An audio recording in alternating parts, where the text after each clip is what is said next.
Welcome to Voices of Esalen. I'm Sam Stern. Today my guest is Dr. Rick Hanson, psychologist, best-selling author, and founder of the Wellspring Institute for Neuroscience and Contemplative Wisdom. The subtitle of one of Rick's books, Buddha's Brain, is The Practical Neuroscience of Happiness, Love, and Wisdom. And that speaks volumes about Rick's purpose as a clinician and teacher, which is to show clients effective ways to light up the brain circuits that relieve worry and stress in order to promote positive relationships and inner peace. Rick is a senior fellow of the Greater Good Science Center at UC Berkeley, and recently he's developed the positive neuroplasticity training to teach general methods of self-directed brain change. He's a wise teacher and a great resource at this time. Well, here we are, man. How are you doing personally? Everybody's healthy, and that's all that I can ask for, Rick. How are you doing? Mostly I'm doing really well. I'm noticing that in the parfait of my consciousness, there is definitely a background of activation and concern, outrage, and reactivity. And normally I'm, really serene. So I would just say I want to acknowledge that. Basically, I'm good. I would say good locally, appalled globally. When a situation like this happens, there are a variety of ways to respond to it. And amidst multiple reactions to it, including enormous concern for people here in America and around the world who are being slammed by this and will be slammed by this, amidst all that, amidst a lot of task-oriented, busy, get stuff done. Amidst all that, wow, is this interesting? I mean, this is certainly unprecedented in the history of America. The scale of this, it will be way beyond the Spanish flu and the dust settles. It's certainly unprecedented in the lifetime, in the living memory of basically anyone who was, born in America. So it's really new. And then we have so many levels of it. We have the biology of it. We have the politics of it. We have the scrambling at everybody's level. We have just how people are reacting to it, including managing, for example, feeling irritated and annoyed and stressed and frustrated by all kinds of things. So I found all that really interesting. Well, that's good. It's great to get your perspective on things. I wanted to talk to you because you have brought a lot of peace to me across the years through the wisdom contained in your books, whether it's from that sort of meditation and mindfulness perspective or the neurobiological perspective for which you're so well known. One of the books that I really love from your compendium is Just One Thing. And it's this incredibly insightful book that uses short phrases to denote each chapter, and you kind of explicate what the phrases mean. And I thought I could throw some of these phrases or chapter titles at you, and you could use them to explicate how during this particular time, amidst the coronavirus pandemic that the world is enduring right now, how we can use these to achieve sort of a greater sense of calm and well-being. Okay. During this time, I think a lot of us are afraid of becoming sick, afraid of our friends becoming sick, our family becoming sick. And so there's a phrase that you write in your book, notice you're all right now. Could you speak a little bit about that? This practice is profoundly important these days. We don't know what the future will bring. And so much of our anxiety is anticipatory anxiety in the technical phrase. So if we can recognize when it's true, only when it's authentically true, but it's usually authentically true, that in this moment, we're basically all right now. I use the word basically in there. In other words, there's enough air to breathe. There's the heart is still beating. No shark is chewing your foot off. In this moment, there are times in our life where we're not basically all right. One may not have been basically all right sometime in the past. One may not be basically all right sometime in the future. Maybe a horrible physical pain, terrible illness, devastating, shocking loss, flooded with moral outrage at terrible decisions made by people in power. There are times when we're not basically all right. But most of the time, we're basically all right. And so when you tune into that, you go, yeah, there is enough air in this moment. You can do this very interesting and powerful practice of shedding unnecessary anxiety. You can kind of feel it falling away as the sense of reassurance enters you as you abide in the present. I'm all right now. So it brings you into the now. How are you doing right now? Are you basically all right now? Well, yeah, I actually am. Well, if you know, right, conceptually, yeah, I am basically all right now. I wish it was better. And, I'm a little worried about the corner, but yeah, right now I'm basically okay. Uh, when that's true, can you let yourself feel it?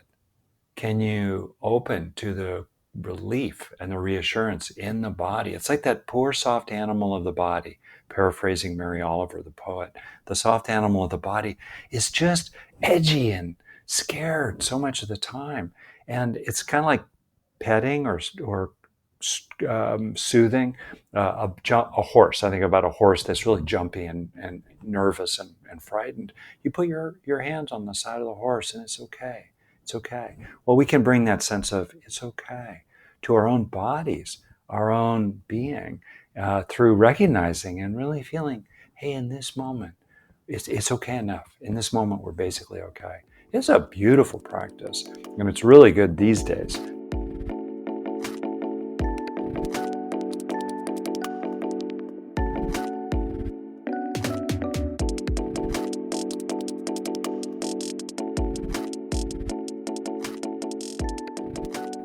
During this time, there's this desire to completely understand the situation and control the situation.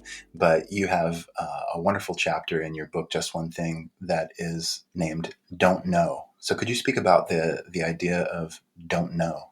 In our culture, in which there's an explosion of science and 24/7 access to information right at your fingertips with a click of a mouse, it seems counterintuitive to say, it's actually valuable to rest in the feeling of don't know. And to be clear, don't know mind, to draw on the phrase from Korean Zen, don't know mind, is not duh mind. It's just don't know. I'm uncertain, or I'm really living in the moment, and I actually don't know because no one knows what will be happening a minute from now, or a breath from now, let alone an hour, a month, or a year from now. And there's a kind of freshness, or the eyes of a child. Here we have the saying, beginner's mind, Zen mind, the beginner's mind attitude of don't know. I was once talking with Musong, who has been an abbot in a Zen center and is a major figure at the Berry Center for Buddhist Studies. And I asked Musong once, "So, what's your practice like these days? What are you practicing with?" It's always a good question, right? Especially when you have a chance to ask a very senior teacher that. And he said, "Well, I'm really practicing with having no expectations." And he meant that really seriously, no expectations. And I, as a neuropsychologist, know that the brain is constantly generating expectations about what the cup will feel like, how much it will weigh as we reach our hands to the cup, so we can, judge how much muscle effort to apply. And so we're generating expectations all the time. We do that interpersonally. You can just watch your mind doing that when you're talking with someone. You're kind of anticipating what they'll say and wanting to jump in maybe. And it's really remarkable to do a practice for just a little bit, even, where you disengage from that expectation machinery. And the benefits of it really speaks to Suzuki Roshi's line about beginner's mind. He said, in the beginner's mind are many possibilities. In the expert's mind, or let's say the all-knowing mind, there are very few possibilities. So when we drop into not knowing, woof, like the world shines forth.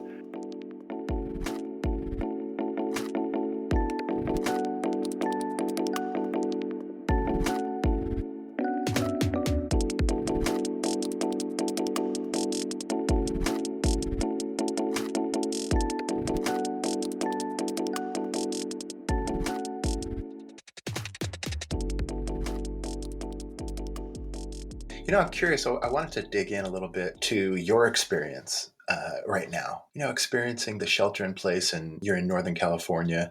You're a teacher and a writer. You speak to people, and now with this edict not to congregate, I'm just curious how it affects you and how you are entering this situation with equanimity. Yeah, speak a little bit about your current experience, if you would. That's really interesting. I summarize how to be and how to act about this time with three short headlines. One is find your footing. Second is calm and center.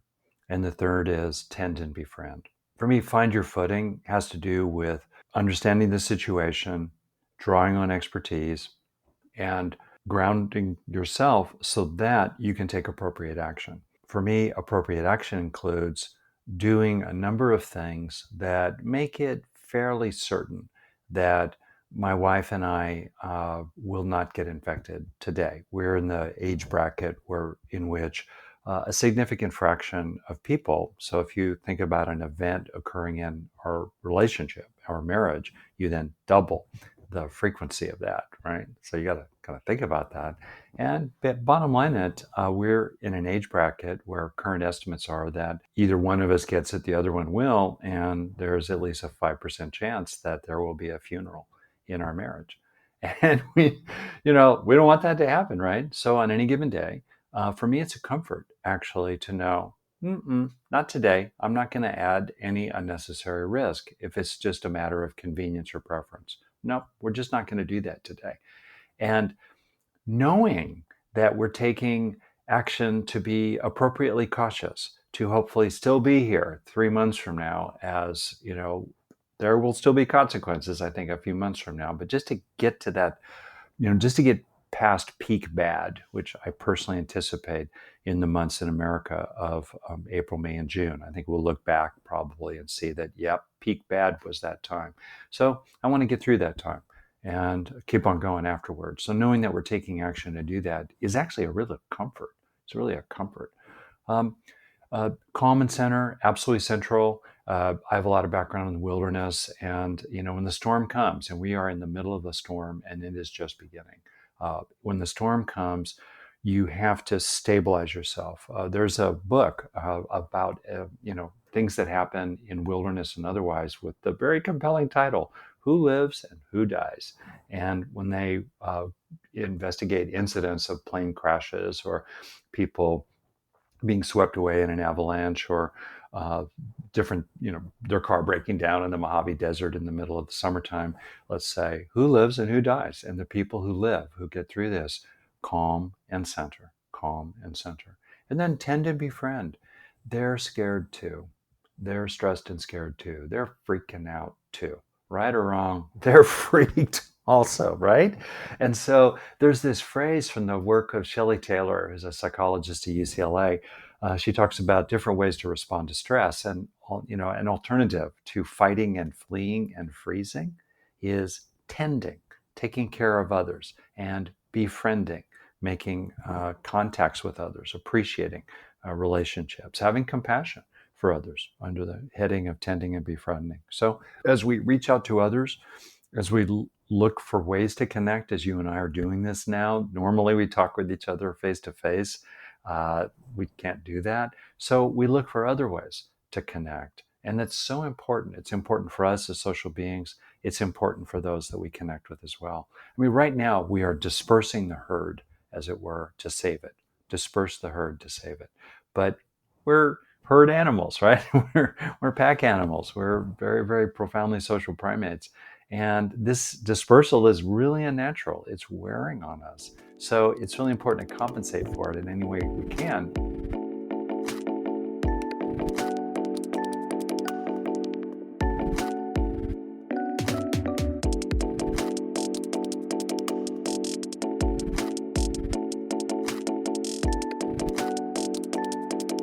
So I'm so glad we're having this conversation, Rick, and I really appreciate you, speaking to our listeners as well.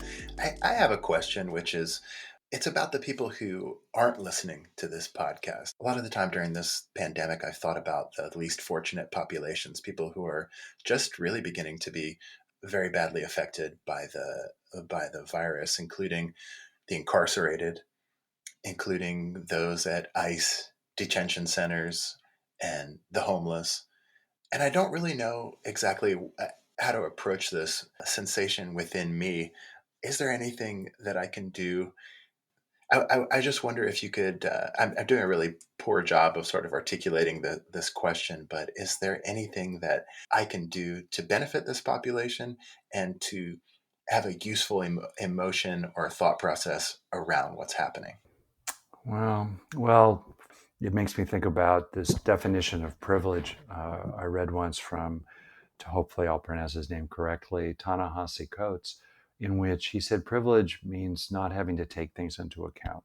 So, for example, my privilege as a tall man is that when I walk down a dark street, I'm not concerned about being sexually assaulted.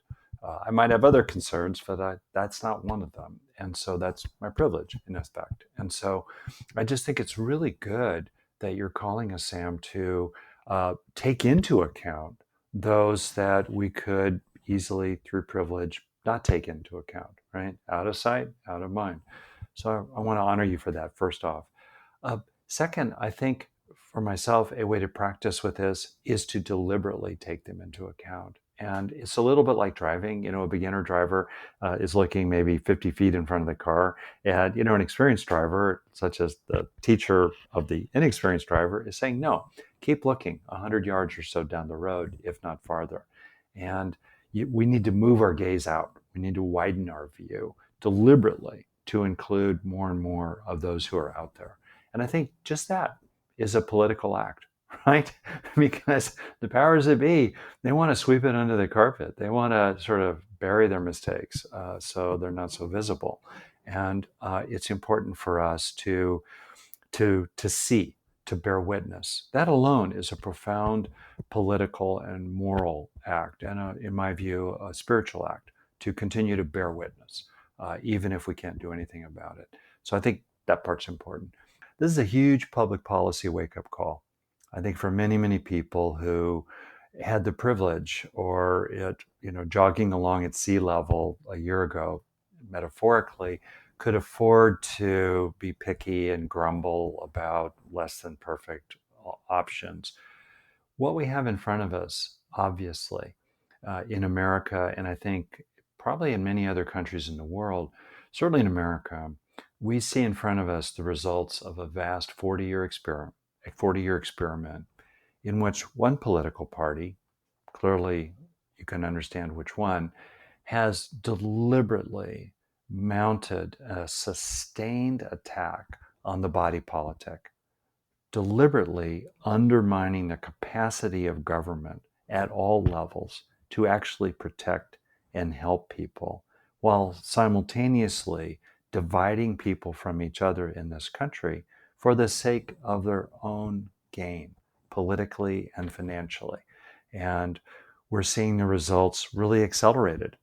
This sustained attack on scientists, expertise, sustained attack on the rule of law, civil society, deliberate attack over the last several years in the Trump administration on public health capabilities directly related to a response to an epidemic. And we could kind of, sort of, maybe as a country, get away with all of that. I think of it as, highly motivated, profit-seeking termites chewing away invisibly in the walls, day after day after day, of the body politic, of American society, of the commons, of the community, of the common good, chewing away for 40 years.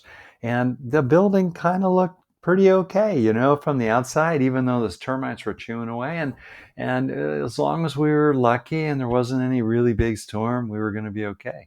But when the storm comes, as it is coming, as it has come and will keep coming right now, and it lands on that house that's been hollowed out deliberately from the inside over many decades, well, we see the results everywhere around us. So one of the ways we can really help the people that are marginalized, the people that have been most exploited, the people who have been least included, the people who have been most harmed for a generation. That's how long this has been going on, Sam, as you know, for a generation. One way to help those people, frankly, is to elect people, when you have any kind of opportunity to do that, that actually care about the common good and actually care about communicating in good faith about the common good, rather than investing in bad faith and lies to serve their own pocketbook.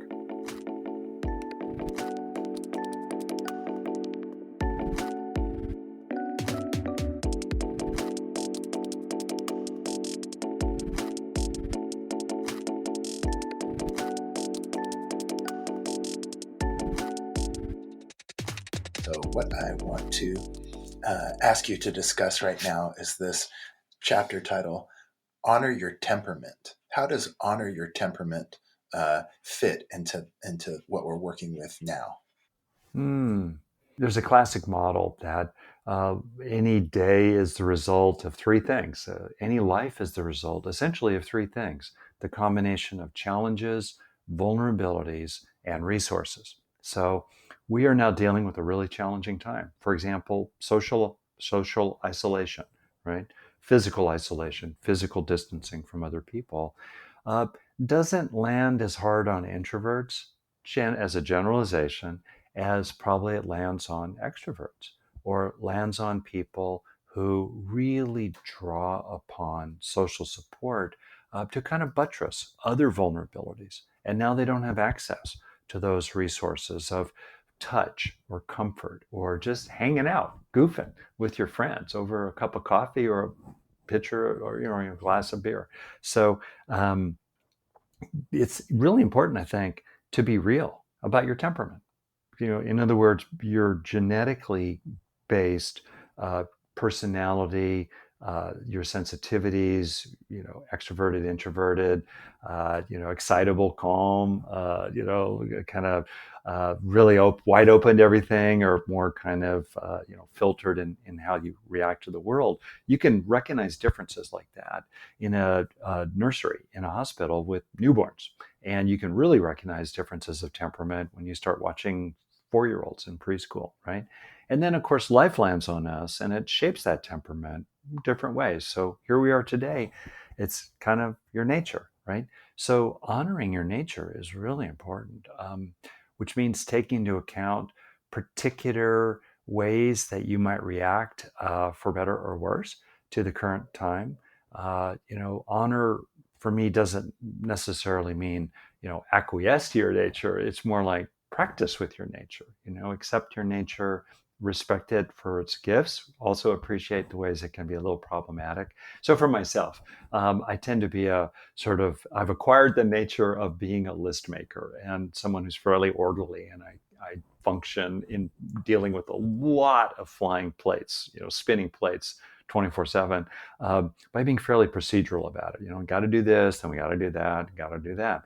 Well, that list making can start feeling a little oppressive to the people I'm living with day after day after day. And I realized, okay, I got to lighten up about that. We're not going to get everything done today on the list, right? And so I take my nature into account. I don't feel like a bad person because I probably have at least one of the 10 genes for OCD, but I try to take it into account, including how it might land on other people. A different person might realize that they're a little prone to anxiety or very prone to anxiety. So it's not good to be inhaling the news 12 hours a day, that they might be served by just telling their friends, let me know if something really horrible or really wonderful happens. But otherwise, I don't want to know about it. And maybe once a day, I'll peek at my, news feed and just see if anything really weird has happened. But otherwise, no, not anymore for me today. That's a different kind of honoring of your temperament. And the last thing I'll just say, it's not about honoring your temperament, but I really want to slip this in, if you'll allow me, which is there's a line in what's called the Pali Canon, the early teachings of the Buddha, the written record of them. It's sort of our best guess as to what he taught and thought. And there's a line in there that I've thought about, which could be translated as, find gladness in your goodness. In other words, when you appreciate your own character, your own effort, your own steadfastness, your own capacity while being uncomfortable to keep getting it done, whatever it might be. The dishes, talking with a child, making money somehow, you keep getting it done, whatever that might be. Also, getting in touch maybe with your inherent goodness, your inherently radiant heart. Um, these are things that serve your practice. They serve it by being a refuge. The sense of your own goodness in various ways can be a refuge. It's calming, it's reassuring, it's encouraging. It brings courage through encouragement. And also, as we have a sense of our goodness in various ways, it's not self-congratulatory, it's not vain, it's not conceited, it's not I'm better than others. It's just simply a knowing of your own good heart, your own good efforts, your own good mind, your own good, qualities. Uh, as you ground in that, part of that is a sense of the fruits of your practice, the efforts the previous versions of you, yesterday, last year, 20 years ago, we're inheriting the fruits of the practice of our previous versions, right? As you appreciate those fruits, it motivates you to keep practicing. So, one thing I would just kind of leave here is to say that appreciating that, yeah, yeah, in this crazy, unprecedented time, I'm showing up. I'm doing what I can. Like you said earlier, Sam, I'm keeping the forgotten ones, the brushed aside ones, the pushed under the carpet ones. I'm keeping them in mind. Uh, I'm letting a lot of weird stuff go by that I used to argue about or bicker with. I'm just letting it go by. I think a lot of practice these days in living with other people is just let it go by. Um, I'll just say this. My wife bought me this T-shirt, and it looks very traditional. It's got a Buddha on the T-shirt, and looks silk screen. Looks like it came out of some used T-shirt store in Kathmandu 30 years ago. It's actually fairly new, but anyway, with this fairly traditional look, is some lettering that at first glance looks like Sanskrit, but when you look more closely, it says "Let that shit go." Right? That's the essence of the Dharma, and I think part of part of the goodness that we can find in ourselves these days is a recognition of I'm just letting shit go at a whole new level here, and I can find gladness in that fact. Right? um, as- well, Rick Hanson, thank you so much for talking with me and with us today on Voices of Esalen. I would just like, before you hop off, if you'd be open to describing what kind of resources you have available on your website, rickhanson.net, which is RICKHANSON.net. Almost everything at my website is free. So it's a vast collection of talks, guided meditations, videos, slide sets for professionals and for the general public on various topics, scientific papers that are really neat and accessible and in the public domain, and also a number of resources that are very specific for the pandemic that we're in the middle of. And they're freely offered, and you can find them on my website. Also, we have a number of very well organized online programs. They range from just 1 minute, which is you're going to really like that one, Sam. There are these short videos and practices, all under 2 minutes, that have to do with many of the things that we've talked about today, including sort of how to practice in that particular way today, right? Just 1 minute, and there are 57 of them. So we have things like that as an online program, as well as a beautiful program related to my upcoming book, Neurodharma, whose subtitle says it all: New Science, Ancient Wisdom, and 7 Practices of the Highest Happiness. So we have an online program related to this 10-day meditation retreat I taught on that material, which is very accessible to the general public. It's, you don't have to be Buddhist or a brain scientist to get value from it. And that Neurodharma online program is really, really excellent. And then I've got other online programs as well. They're very well priced, they're highly accessible, they're super organized. And I would encourage people to check those out. Thank you for listening to Voices of Esalen. Today's show is produced in conjunction with Cheryl Frenzel, Terry Gilby, Shannon Hudson, and Greg Archer. Our theme music is by Nico Holloman. Additional music is by Gum Pop. You can find all of our podcasts on your favorite podcast player, as well as at esalen.org. The Esalen Institute is a nonprofit organization. Our show is made possible by your contributions.